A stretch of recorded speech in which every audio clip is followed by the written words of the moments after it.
इस वीडियो का पर्पस आपको डराना नहीं है। इसका पर्पस है आपको समझाना, जिससे आप अपनी बॉडी के सिग्नल्स को समझ सकिए, पहचान सकिए कि आपकी बॉडी क्या कहना चाहती है। अगर आपको अपने टमी के अराउंड फैट दिख रहा है, आपका शुगर या ब्लड प्रेशर बॉर्डर लाइन पर या हाई हो रहा है, कोलेस्ट्रॉल थोड़ा अप जा रहा है, या आप हमेशा थका हुआ महसूस कर रहे हैं, तो हो सकता है आप मेटाबॉलिक सिंड्रोम के अर्ली स्टेज में हो। But the good thing is ये रिवर्सिबल है। In simple word, metabolic syndrome होता क्या है? मेटाबॉलिक सिंड्रोम कोई डिजीज नहीं है, ये आपकी बॉडी के मेटाबॉलिज्म का इम्बैलेंस है।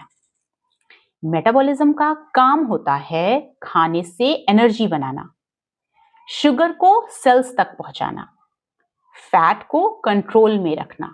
बट जब लाइफस्टाइल इरेगुलर हो जाती है, लेट ईटिंग्स होती हैं, पुअर स्लीप पैटर्न्स होते हैं, स्ट्रेस लेवल हाई हो जाता है, जंक फूड, प्रोसेस्ड फूड की क्वांटिटी बहुत ज्यादा हो जाती है, तो मेटाबॉलिज्म कंफ्यूज होने लगता है और result body fat store mode में चली जाती है, स्पेशली आपके टमी के अराउंड। आपका विसरल फैट, आपका बेली फैट बढ़ने लगता है। मेटाबॉलिक सिंड्रोम तब माना जाता है जब इन 5 में से कम 3 साइंस प्रेजेंट होते हैं। First, belly fat. Second, blood sugar high और border line. Third, blood pressure high. Fourth, high triglyceride. Fifth, low HDL level means good cholesterol का कम होना। ये साइंस अलग अलग लगते हैं, लेकिन अंदर से सब कनेक्टेड होते हैं। Main root cause of metabolic syndrome is insulin resistance. जी हाँ, इंसुलिन रेजिस्टेंस मेन रीजन होता है मेटाबॉलिक सिंड्रोम के लिए। इंसुलिन एक की तरह काम करता है, जो सेल्स के लॉक को ओपन करता है और शुगर्स को ब्लड स्ट्रीम से सेल्स के अंदर तक पहुंचाता है। बट जब हम बार बार शुगरी और रिफाइंड फूड्स खाते हैं, एक्सरसाइज नहीं करते हैं, लेट नाइट मील्स लेते हैं, स्लीप डिस्टर्ब हो जाती है, हमारी लाइफस्टाइल बहुत ज्यादा गड़बड़ हो जाती है, तो जो सेल्स में लॉक और इंसुलिन एज अ की यूज होती है, वो प्रॉपर वर्क नहीं करती है और इस तरीके से शुगर लेवल जो होता है वो ब्लड स्ट्रीम में ही बना रह जाता है।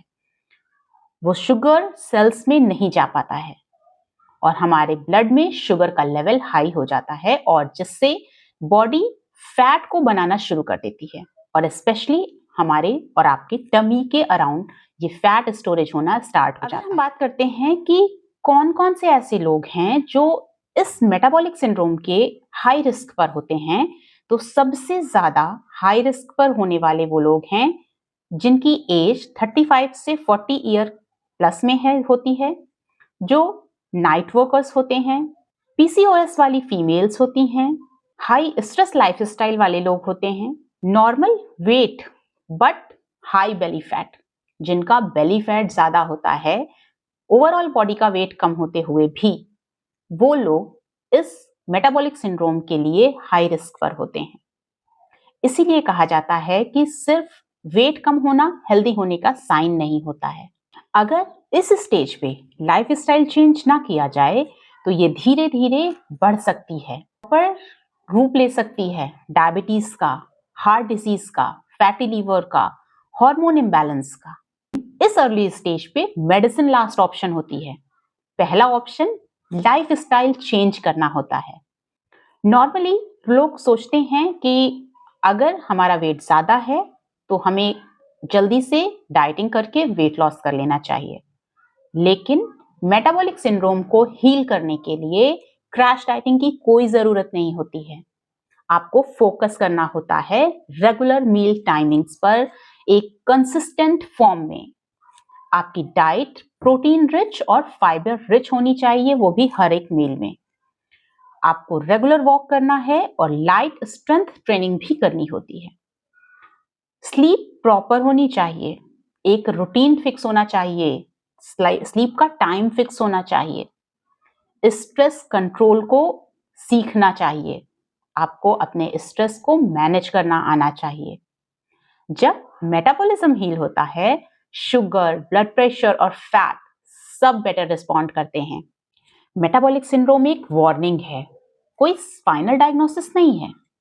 अगर आप अभी एक्शन लेते हैं तो फ्यूचर की कॉम्प्लिकेशंस को अवॉइड कर सकते हैं।